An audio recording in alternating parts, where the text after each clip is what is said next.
I've always interpreted ethical conduct to be at the sort of core of your values, what you value, how you behave, how you conduct yourself, and how that transmits to others, not just in a business context, but in a personal context, in an interactive context. What is it you value as an individual, and how is that transmitted? An ethical core comes down to your values, how you behave when no one is looking, and how sustainable your interactions, your decisions, your purpose and your impact are. It is proven over and over again that strong ethical cores manifest themselves in 2 or 3 ways.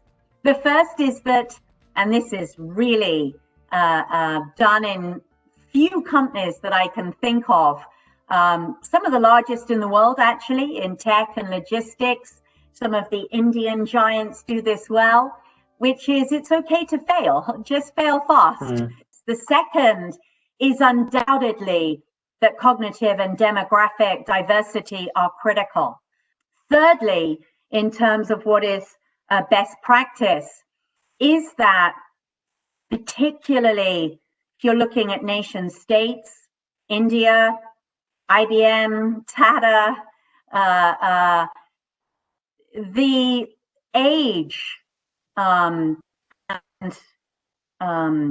needs of a very, very young population, generation of millennials like my children, they have one thing that is at the core of their choice in who they work for and what they do.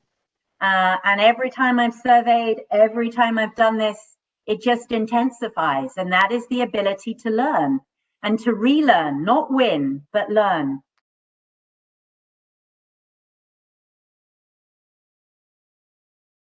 It's all very well everyone doing their bit for diversity and making sure that you have a diverse slate and a group of people working with you that reflect your clients and reflect the world we live in. But how inclusive have you created your working space? You know, how really connected do people feel? Do they really have a sense of belonging, belief, and mattering?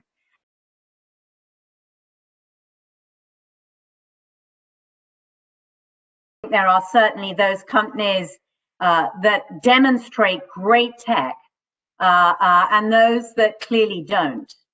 I think there are underlying issues that are more profound, however, now than we've ever experienced, in the sense that, you know, how we equip the world and our employees and other stakeholders to understand the technology that we use, which is why I went to IBM in the first place in 2015, to really understand how good tech operates, the responsibility to ensure that people understand the decisions that are being made by AI, the unconscious bias that can be coded in, and to be able to deal with the enormous questions of personal, government, societal, and business responsibilities around data. Whose data is it? How do we organize it? How do we protect it? How do we architect it for good?